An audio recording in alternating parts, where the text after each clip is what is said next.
수많은 팔로워를 지닌 중국의 한 인플루언서. 그는 베이징의 아름다운 골목길을 촬영하겠다며 호기롭게 떠났습니다. 北京二环里的胡同是什么样的？ 今天逛的这片胡同在北京珠市口地铁站附近。 그러나 예상과는 정반대의 모습에 믿을 수가 없다며 소리쳤는데요. 如果不是我自己跑到这儿来看一看的话，我真不敢相信这是北京二环里面老城区的生活环境呀，跟我想象中的胡同真是差得太多了。 도대체 남성은 무슨 장면을 목격한 것일까요? 어란, 중국에는 위치에 따라 행정구역을 나누는 특이한 제도가 있습니다.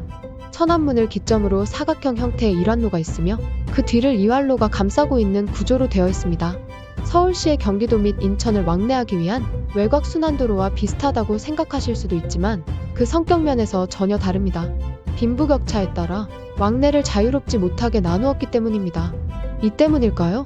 이란에 거주하는 베이징인들의 자부심은 상당합니다. 哎，大哥，您在北京租房吗？我北京也有租城房，啊，您是老北京人，老北京人，土生土长的北京人都有房子啊。这是我们家宅子，哇，这么漂亮，还行吧？那能参观参观吗？你干嘛的你？参观我们家？我是做街头采访的街头采访的啊，没见过这么大院子吧？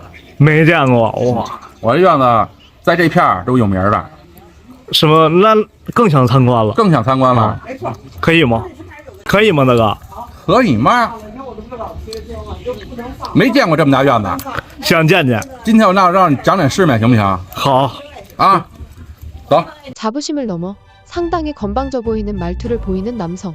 그에겐 어쩌면 이란에 살고 있다는 사실은 그렇지 못한 사람들의 머리 꼭대기에서 내려다보고 있다고 여기는 듯 싶었죠. 그렇다면 이란에 살고 있는 이들의 거주 환경은 어떨까? 아무리 행정구역을 나누었다고 한들 상식적으로 겨우 수십 킬로미터 떨어진 이란과 이란의 거주 환경이 그렇게 큰 차이가 날 수 있을까? 라는 의문이 떠오르기도 했는데요. 就这个院儿，我这个院子就是进门的第一家，现在也刚要装修。跟您这在北京市中心二环内西城区吗？对，这不是实验一小发片儿。啊，可以进去看看。来，可以。 이들 부부가 거주하기엔 다소 좁아 보이는 원룸. 参观一下您的房子。啊，那您这个花了多少钱200多吧？啊？200多。对，我看那面积够大的，得有多少平米16平米吧，房本面积16平米。 침대에 한 명이나 누울 수 있으면 다행으로 보이는데요. 집이라고 보기에는 무리가 있었죠. 놀라운 건 이뿐만이 아니었는데요. 前呢也有下水，这块肯定是做了一个淋浴间，平常可以在这儿洗澡呗。对，非常目前还不能洗是吧？正在装修，也是刚买下来没多长时间。 가격은 비교적 저렴한 편이긴 하다만 화장실조차 없는 공간에서 거주하는 모습은 난감할 지경이었습니다. 재미있는 사실은 이러한 중국 인플루언서의 영상이 보도되자 비교적 해외 언론 매체에 익숙하지 않은 중국 4050 세대 사이에서 크게 화제가 되었다는 것인데요. 대개 이게 실제 모습이냐는 반응을 보인 것이었죠. 그도 그럴 것이 중국은 후커우 제도를 운영하고 있습니다. 정부의 체류 허가를 받아야만 그 지역에 거주할 수 있는 권리를 부여받는 것인데요. 중국은 거주 이전에 자유가 없기 때문에 무조건 자신의 법적 거주지에서 거주하여야 합니다. 취업, 학업 등을 이유로 자신의 법적 주거지 밖으로 나서는 이들의 경우 체류허가제를 정부로부터 발급받아야만 임시로 해당 지역에 거주할 수 있도록 허가를 내주는 방식을 취하고 있었죠. 결국 어느 정도 직장도 안정되고 자기가 사는 범위를 크게 벗어날 이유가 없는 기성세대에겐 언론을 통해 보도된 적이 없는 이환 거주민들의 소식은 생소할 수밖에 없기 때문이었죠. 이는 한 인플루언서의 영상을 통해서도 알 수 있었는데요. 真让人不敢相信，这里竟然是北京二环里的胡同。Hello， 大家好，这期视频带大家去看一下北京二环里的胡同是什么样的。今天逛的这片胡同在北京珠市口地铁站附近，走到这边感觉像是进了村里。别看这些房子很破旧，但是地理位置是相当的好呀，这可是在北京的二环里呀。 如果不是我自己跑到这儿来看一看的话，我真不敢相信这是北京二环里面老城区的生活环境呀，跟我想象中的胡同真是差得太多了。这是胡同里的公共卫生间，住在胡同里很多人家里是没有卫生间的，要跑出来上这个公共卫生间。这有一个门洞，进去看看，这个地方没有门，感觉里面应该可以走很远吧。 1m도 채 되지 않는 좁은 폭을 중심으로 끝도 없이 늘어선 집들. 这个小胡同左边和右边只要带门的，应该进去就是一户人家。没想到在北京二环里还能看见这样的房子呀，好像是回到了上个世纪一样。 계속해서 믿을 수 없다는 말을 반복하는데 看看这纸上写的是什么。从这个小胡同出去，前面就是一条大马路了，名字叫天坛路，路对面就到北京天坛了。 언론 매체에 보도되지 않은 중국의 실상을 마주한 그 역시 충격을 금치 못했죠. 일각에서는 이완에서 거주하더라도 일환에서 출근은 가능하니 크게 문제가 없는 것 아니냐는 의문을 제기하기도 했는데요. 이에 한 인플루언서는 이완에 사는 이들의 근무 환경을 여과 없이 내보냈죠. 现在是早上6点，然后呢，我今天从燕郊坐车去北京看一看，用时间是多久？其实每天说去北京的人大概有30多万人，我觉得这个小区里就能占了很大一块。现在的话，去北京在这个小区有3趟公交车，814、813还有882，都是起点。这东西啊，身上，哎呦，要排队了。 그렇게 정류소에 도착했지만 끝도 없이 길게 늘어선 중. 我去，这个队长度大概得有100多米吧。还不知道，잠깐 촬영하러 간 사이에 더욱 늘어서는 상황. 이러한 출근길은 그가 매번 겪는 일상 중 하나일 뿐이었죠. 어쨌거나 차를 탑승한 남성.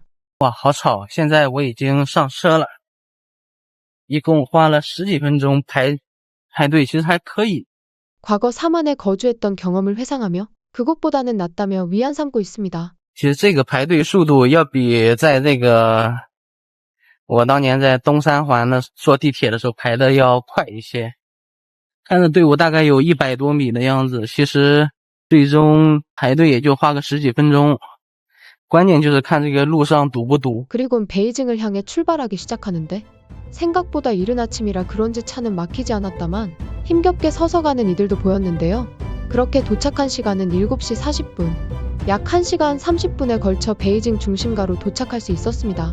위치에 따라 다르겠지만 이곳에서부터 지하철을 타고 근무지로 향하는 시간까지 포함한다면 이완에 거주하는 그가 매일 출퇴근을 하기 위해 소모하는 시간은 최소 4시간에서 5시간으로 추정할 수 있었습니다. 그간 언론 매체에 통제된 정보만을 습득한 기성세대는 이러한 사실을 믿지 못하겠다며 해당 영상의 진위 여부를 놓고 떠드는 모양새이지만 이미 알만한 사람들은 다 알고 있었죠. 중국 공산당의 인터넷 검열 시스템, 그리고 빈부격차에 따라 거주지를 나눈 후커우 제도, 이같이 공산주의답지 않은 정책들은 현대판 신분제와 다를 바 없다는 논란이 일며 중국 인민들의 비판을 받자 중국 정부는 이 후구 제도를 완화하겠다고 나섰지만 그저 말뿐 실질적인 권력과 혜택을 쥐고 있는 이란 거주민들에겐 어림도 없는 소리일 뿐이었습니다. 중국은 한국 내 필리핀 가사노동자에 대해 이상하리만치 예민한 반응을 보이고 있습니다. 이들 필리핀 국적의 가사도우미 임금은 주 40시간, 월 238만 원을 수령하게 된다는 보도를 한 것이었죠. 문제는 이 같은 사실이 중국 언론을 통해 보도되며 적지 않은 중국 네티즌들의 심기를 불편하게 만들었다는 것인데요. 한 중국 네티즌은 인접한 국가 중 다수의 중국 노동자들이 뻔히 한국행을 희망하고 있음을 알고 있음에도 불구하고 필리핀 국적의 가사노동자를 구하겠다는 태도를 보이고 있다. 이는 노골적으로 중국의 심기를 거스르려 아무런 유대관계가 없는 필리핀을 이용하는 것으로 여겨진다. 며 한국 정부의 정책의 방향성에 대해 불편한 심기를 숨지게 않았습니다. 실제로 그간 대한민국에는 조선족 출신의 중국 가사노동자가 대부분을 차지하고 있었는데요. 그간 동포라는 단어를 들먹이며 맘 편히 갑질을 해대다가 되려 밥그릇이 빼앗길 위기에 처하자 이같이 감정적인 반응을 보이는 것이었죠.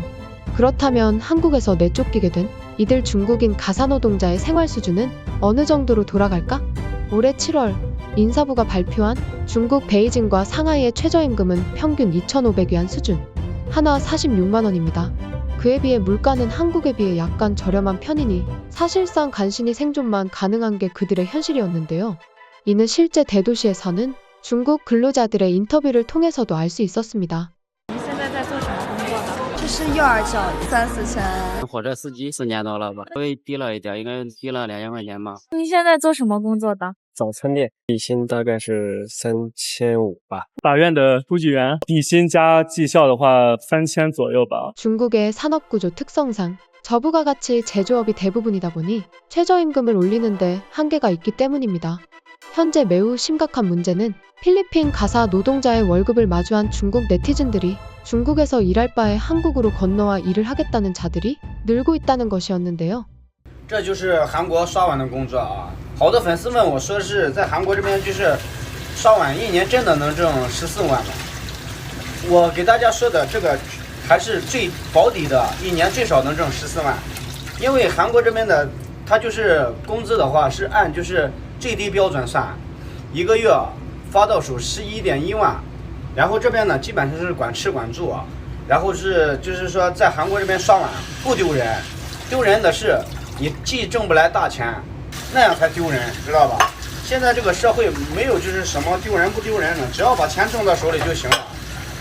如果说你要是能吃苦耐劳的话，再出来打工；如果说吃不了苦的话，我劝大家还是在家里待着。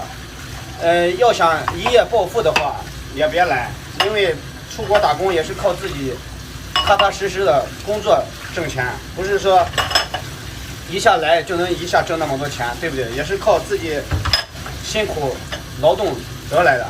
如果说有想来的话，你们可以关注我，私信我。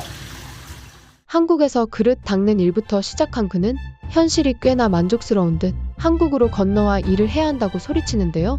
하지만 이들 중국 네티즌들은 고작 그릇만 닦는데 어떻게 월급이 14만을 상회할 수 있냐며 이는 되려 한국 조직적 여론 조작의 과정의 일부가 아니냐는 의심을 한 것이었죠. 이에 놀란 그는 다급히 2차 영상을 찍어 해명을 이어나가기도 했는데요.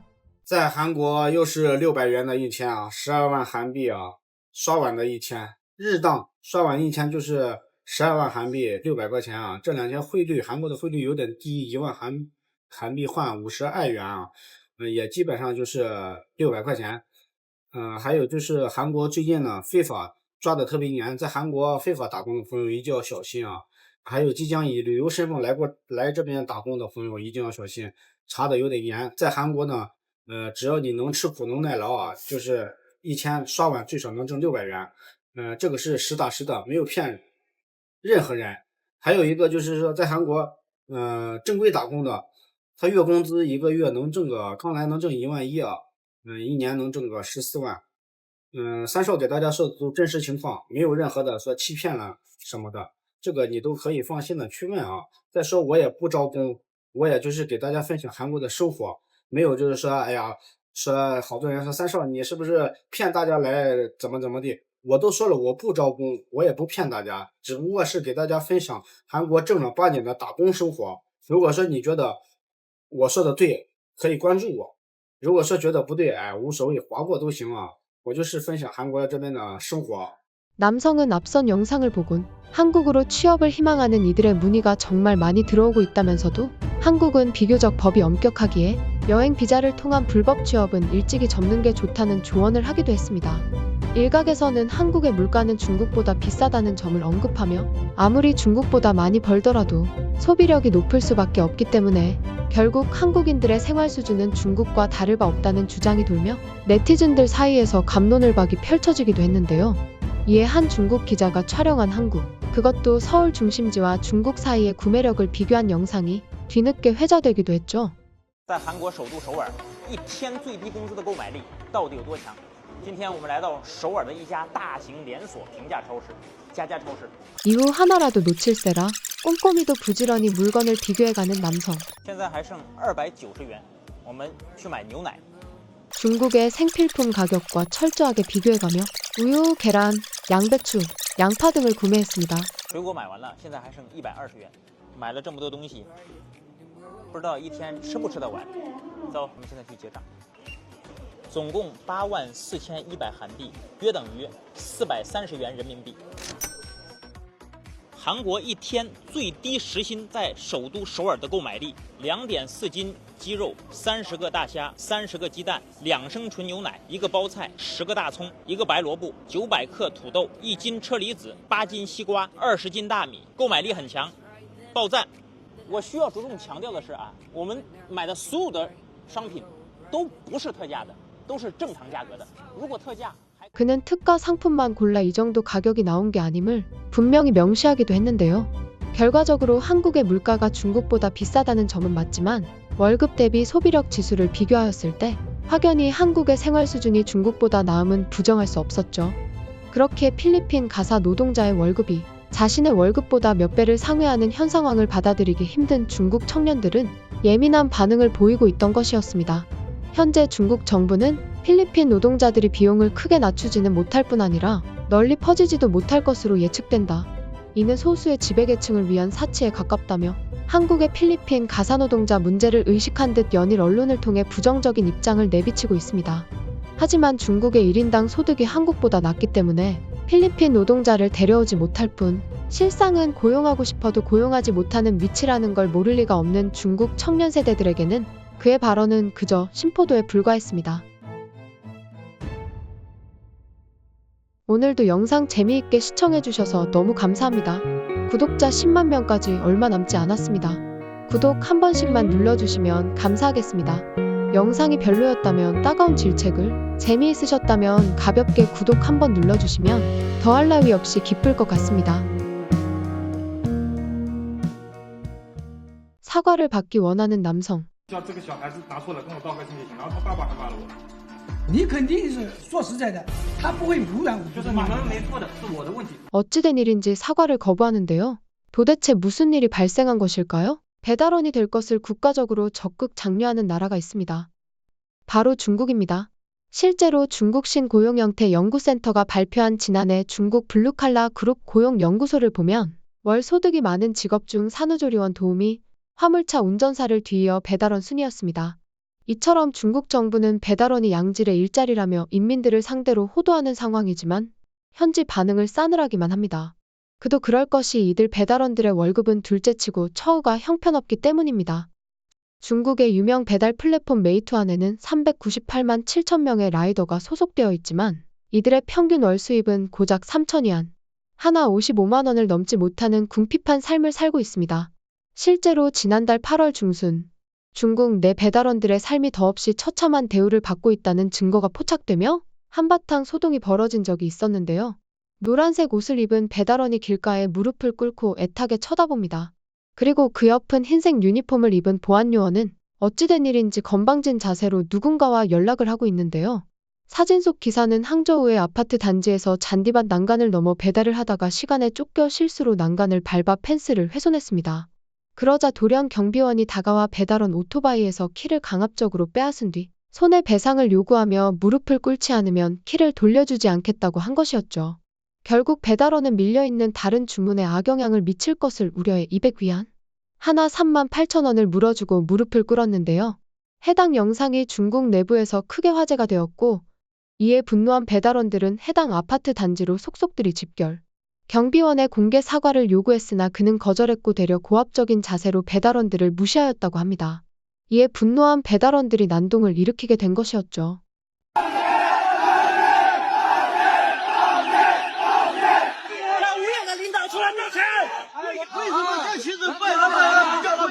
해당 영상은 기사화되어 중국 각종 플랫폼으로 퍼졌고 급기야 당국이 나서 성난 군중들을 달래기 위해 안간힘을 쓰기도 했는데요. 13일 새벽 항저우시 공안국은 공식 웨이보를 통해 12일 발생한 남성 배달원 왕모 씨와 경비원 간에 벌어진 사태에 대해 즉시 현장에 출동하여 법에 따라 관련자를 조사하고 사실임이 확인된다면 해당 경비원은 엄중한 법의 조치를 받게 될 것임을 밝혔습니다. 이같이 입주민들의 보안을 위해 함부로 배달원을 들여서는 안 된다는 측과 주민들의 편의를 위해서는 배달을 이용할 수밖에 없다는 측이 첨예하게 엇갈렸는데요. 결국 이들은 공생을 위해 외부에 설치된 특정 장소에서 음식물을 찾아가는 방안으로 합의를 보기로 결정을 하게 되며 사건은 일단락되나 싶었습니다. 문제는 여기가 중국이라는 점을 간과했다는 것인데요. 这小孩就说实在的，这只有8岁小孩，不是说是10几岁的小孩，对不对？他是小孩，根本不懂事的。他爸爸说不就是个外卖吗？没必要这样的。8岁孩子拿走别人外卖，丢失者不仅没有收到道歉，反被对方爸爸斥责，不就是外卖吗？有什么大惊小怪的？失主很是生气，事情究竟怎么回事呢？我们继续往下看。前段时间，一位来自杭州的周先生在美团上购买了一份便当和一个鸡腿，总共花费不到30元。没过多长时间，外卖小哥打来了电话，表示外卖放在了门口的车架子上，一出门就能看到。过了10几分钟，周先生来到了架子上取餐，从第一个翻看到最后一个，来回翻腾了好几遍，却始终没有找到自己的一份便当，然后还有一个大鸡腿的，加了一个。我之前也有被拿过的，之前被拿过的话，我就是没有在意，因为昨天我实在是太饿了，很生气。虽说只花费了不到30元钱，但也是自己花钱点的，怎么好端端就没有了呢？然后去调了这个监控以后呢，我发现是我跟那个保安一起看的，大概是一个小孩子拿的。当时呢以为是这个小孩子拿的话，我觉得可能是恶作剧啊什么的。当时这个小朋友拿了，就从这个架子上拿了几个东西。他可能从视频里来看的话，应该是拿了2到3个外卖。周先生来到小区的监控室，通过视频看到是一个小孩子拿走了。原本以为是小孩的恶作剧，周先生也没有特别生气。小孩子嘛，有时候也是可以理解的，是会拿着外卖直接回家的。但这个小孩子则是拿着外卖首先去了地下室，又通过地下室去了别的地方。这下让周先生认为他不是拿错，而是故意为之。说你儿子这个拿的这个过程，他不像是。我觉得他不像是拿错的过程，他拿错他可以直接到家里去，为什么要绕到地下室去呢？按照小区提供的监控录像，周先生找到了孩子的住处。按道理来说，这也不是什么大事，小孩不懂事，大人之间打个招呼就心平气和的解决了。然后我就把这个事情问了他爸，然后他爸就好像激动了，说我恶意揣测他儿子怎么样，然后他就开始骂了，就是说开始骂娘的话了，骂得很难听，我也不讲了。谁知正是这样的一句话彻底惹怒了孩子爸爸。他认为周先生之所以这样询问，是怀疑自己指使孩子偷窃的意图，冤枉人的事可不能承认。再者说外卖也就几10块钱，不至于去偷窃。周先生也表示那天肚子很饿，天气不好，心情也不好，加上外卖丢失，一时间让他很生气。在与孩子父亲沟通的时候确实有些不妥，但不管怎样，孩子确实拿了外卖，该有的道歉是不是应该做到呢？然而看着周先生态度不太友好的份上，孩子父亲的态度也变得焦躁，两人随即发生了口头上的争执，一时间难以解决。是小孩根本不懂事的，有的去拿了嘛，再一块嘛他就拿了。本来我想过来的，对不对？本来我想过来就表达的意思就是想叫这个小孩子拿错了跟我道个歉就行，然后他爸爸还骂了我。你肯定是说实在的，他不会无缘无故。就是你们没错的，是我的问题。那不是说我也不是，因为我不在场，对不对？你们年纪轻的时候肯定是你要上面。那如果说昨天那个事情您在的话，你怎么处理呢？处理嘛，还他了，有什么呢？那这个人因为小孩子搞错嘛，那没办法，跟你私了赔你钱，对不对？道歉也可以了，道歉一定。在周先生看来，就算是自己的情绪过于激动，孩子父亲也该教育孩子，以防今后再发生类似的情况，或者给失主道歉，赔个礼也就没什么了。이에 취재가 시작되자 피해자의 번호로 다급히 연락한 아이의 아버지. 错了吗？发现了，但是呢，上面就是我们找不到这个真实的一个联系方式，我们想联系的，但是找不到联系方式。有地址的了，上面总有地址总有的了，都是隐含的，都是隐藏的信息。几桩几单元肯定全部是打出来，电话信息是隐藏的。对于周先生的揣测，孩子的父亲给出这样一个解释，他表示外卖订单上的信息是隐藏的，一时间难以联系上失主，并不是不愿归还。可话又说回来，就算外卖订单上的手机号隐藏，地址是无法隐藏的。既然发现孩子拿了别人的外卖，且也知道失主的地址，为何不在第一时间归还给周先生呢？那他上门的这个态度不是特别对，是吗？态度肯定是不对的，而且这个事情他自己去查了监控，按照他的说法，查了1个多小时找到的。那作为正常人来说，态度非常恶劣，我们都可以理解。然而孩子父亲并没有这么做，反而在周先生上面要说法后，摆了一道脸色，给孩子提供了肆意妄为的平台，小石头针，大石头心，这不是没有道理的。孩子本身是一张白纸，就看家长如何描画。如果不加以管教，那么今后只会搬起石头砸了自己的脚。 배상해주면 될 것 아니냐며 뻔뻔한 태도를 유지하던 노인. 취재가 시작되자 뒤늦게 사과와 함께 배상을 진행한 것이었죠. 좁아진 취업문으로 인해 배달원으로 몰린 청년들. 심지어는 이들을 취업 성공률에 포함시키는 최악의 형태를 보이고 있습니다. 하지만 되려 중국 교육부는 졸업생의 취업률을 입증하라는 통지를 보냄으로써 취업률 향상을 높일 것을 압박하기도 했는데요. 이에 대해 SCMP는 일부 중국 대학이 학교의 평판을 위해 높은 취업률을 유지해야 한다는 압박을 받으며 가짜 취업률을 만들어내고 있지 않나라는 우려가 제기되고 있다며 심지어는 일부 대학의 경우 배달원, 블로거 등 어떠한 방식으로든 취업을 했다는 취업 증명서를 제출하지 못하면 졸업장을 철회하겠다는 협박을 받고 있다며 사상 최악의 청년 실업에 놓인 중국의 상황을 적나라하게 묘사하기도 했습니다. 어쩌면 아직 중국이란 나라는 직업은 개인의 선택이 아닌 국가가 부여해주는 직업 할당제로 활용되는 듯 싶습니다. 돌연 오른쪽으로 차를 밀어붙이는 파란색 아우디. 하마터면 노란색 차량은 난간으로 굴러떨어질 뻔했는데요. 도대체 무슨 일이 발생한 것일까요? 의외로 중국에서는 한국에 비해 보복운전 신고 건수가 굉장히 드문 편입니다. 그 이유는 서로 부딪히더라도 상대방이 명백한 잘못을 저지르지 않는 한 끼어든 측이 100% 수리비를 부담하며 최악의 경우에도 50대 50으로 절반씩 부담하는 경우가 많다는 것인데요. 그렇기에 끼워주기보다는 그대로 들이받아버리는 편이 금전적으로 이득이었죠. 그러다 보니 이런 일이 비일비재합니다. 속도를 줄일 생각은 안중에도 없어 보입니다. 벤츠를 몬다는 자신감일까요? 어처구니 없는 끼어들기를 시전하더니 이내 적반하장을 보입니다. 어김없이 자신감 넘치게 출현하는 붉은 택시. 불박차주는 속도를 줄이며 충돌을 피해보려 합니다. 하지만 택시가 끼어들기를 시전하자 잃을 것도 없겠다. 불박차주는 그대로 속력을 내들이박습니다. 차가 찌그러져 나오지도 못할 정도로 말입니다. 치열한 눈치 싸움을 보이는 양측. 한치의 양보도 없습니다. 뒤이은 블랙박스 차주 역시 마찬가지. 계속되는 눈치 다툼에 타이밍을 잡지 못해 급하게 끼어들어 보지만 잃을 것 없는 불박 차주에겐 그저 새로운 범퍼를 갈아 끼울 절호의 찬스에 불과했죠. 어김없이 끼어는 차량. 이번만큼은 다릅니다. 부딪혀 왼쪽 문이 찌그러지고 박살이 났음에도 끼어들기를 강행합니다. 불박 차주는 새로운 차로 바꿀 절호의 찬스로 여긴 것인지 냅다 여러 번 들이받아 봅니다. 이 정도 부딪힘은 가벼운 기스라 여기고 계속 끼어들기를 이어나가던 차주 역시 결국 더 이상 버티지 못하고 차를 멈춰 세웁니다. 가벼운 기스가 아니라는 점을 드디어 눈치챈 것일까요? 마치 보복이라도 하려는 듯 그 자리에 멈춰 서 있습니다. 젊은 여성이었는데요. 그러더니 차에서 내려 누군가와 연락을 취합니다. 실제로 중국에서는 보복운전의 처벌에 관한 법률이 엄격한 편입니다. 최고인민검찰원이 보복운전은 음주운전을 포함하여 특정범죄로 취급하곤 이를 불법에 해당한다며 명확히 규정을 내리기는 했지만 보복운전이 성립하기 위한 요건이 매우 까다롭기 때문에 사실상 유명무실.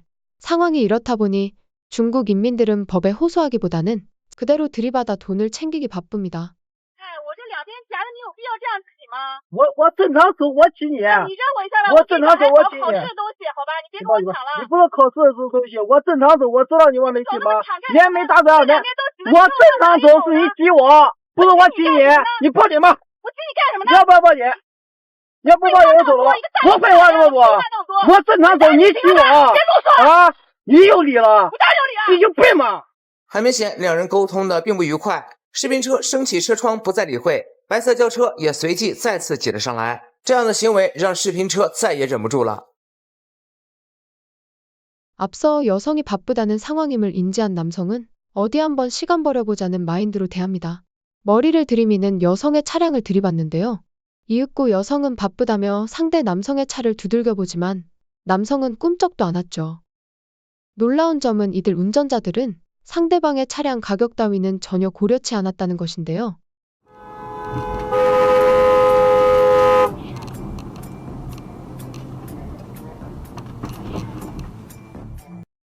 수억 원을 호가하는 차량조차 그저 먹잇감에 불과합니다. 결국 가벼운 접촉사고였음에도 교통경찰에게 인계되어 전액 배상을 하겠다는 약속을 하고 나서야 풀려날 수 있었습니다. 어찌 보면 속이 시원하다고 할 수 있을 정도로 들이받기 바쁩니다. 차 가격은 전혀 문제되지 않습니다. 대려값이 나가는 차임을 인지한다면 너 오늘 손해 좀 보자라는 느낌으로 추돌을 유도합니다. 끼어들기를 시도하는 가해자들의 공통된 논리인 속 좁게 그러지 말고 내가 좀 양보 좀 하라는 발언은 중국 운전자들에겐 통하지 않습니다. 이런 일은 비단 한두 해 발생한 것이 아닌데요. 실제로 지난해 중국 인민들의 인성을 너무나도 잘 보여주는 일명 아우디 대첩이라고 불리는 충격적인 사건이 있었죠. 파란색 아우디는 정상적인 운행을 하고 있습니다. 문제는 도로 위 두 개 선이 한 개 선으로 합쳐지는 병목 구간에서 발생했는데요. 붉은색의 택시가 지나간 후 좌측 깜빡이를 넣은 파란 아우디가 끼어듭니다. 여기서 노란색의 공사차는 억울한 끼어들기를 당했다고 여겼죠. 분노한 노란색 공사차주는 머리를 들이밀며 파란색 아우디를 벽으로 밀어붙였는데요. 그리곤 의기양양한 태도로 재빨리 사고 장소를 벗어난 것이었죠. 이에 분노한 아우디. 그 역시 속도를 내어 달리기 시작합니다. 그리곤 속 시원히 머리를 들이받아 버립니다. 检测到及减速驾驶行为，请注意安全驾驶。 해당 영상을 지켜본 중국 네티즌들은 정당방위에 속한다며 파란색 아우디 차주를 응원하며 아우디 대첩이라고 부르기도 했는데요. 하마터면 노란색 공사차주는 난간 아래로 떨어져 운명을 달리할 뻔했죠. 한편으로는 이러한 현상은 극히 일부 사례가 아닐까 라는 생각이 들기도 했는데요. 그도 그럴 것이 과거 블랙박스가 없던 시절이야. 양측의 주장이 엇갈리니 정황상 끼어든 차가 잘못을 한 게 맞다는 쪽으로 의견이 기울어지겠지만 이미 블랙박스를 미루어 볼 때 명백히 뒤에서 들이받은 차가 가해자라는 점을 입증하여 보복운전으로 판단을 내릴 수 있음에도 끼어든 차가 100% 잘못했다고 결론을 내린다는 건 상식적으로 이해가 되질 않았기 때문이었죠. 하지만 우리는 한 중국 운전자의 사고 속장면에서 노출된 공안의 태도를 통해 이 같은 사례가 극히 일부가 아닌 매우 보편적인 현상임을 눈치챌 수 있었습니다. 你先过来，你先过来吧。你们左右两个互相自修自己车啊！不能这样！我在我的车道，他挤我，要不要我告诉你这个你不是这有没有？啥记录哪个？不是我有行车记录仪，要不要我告诉你违法代码？好吧。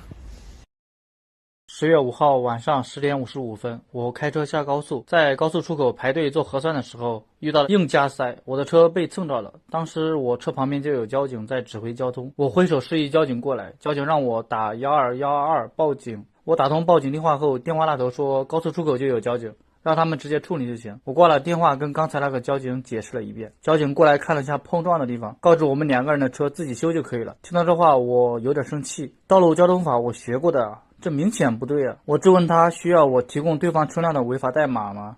而且我有行车记录仪。他听到违法代码这4个字，语气明显就变了，让我导出视频，反复看了3、4遍后，找到我们双方车主，跟对方解释是他的全责，我无责。这时候对方车主就开始表演。 인구수가 많아서 그런지 차도 많아 개판도 이런 개판이 없습니다. 공안은 그저 매번 있는 일인 양 심드렁한 말투로 부상자가 있는지 없는지만 확인할 뿐. 멀찍이 떨어져 사건과 관계가 없다는 태도를 보이고 말 뿐이었죠. 최근 들어 중국 사회는 서로 양보는커녕 공산당식 일처리에 은근한 분노를 표출한다는 점을 알 수 있었는데요. 어쩌면 이러한 현상은 법이 강자와 약자를 나누곤 강자에 더 유리한 판결을 내려주는 사회현상에 대해 직접적으로 공산당을 비판할 수 없는 현실으로 인한 그들만의 분노 표출법이 아닌가 싶습니다.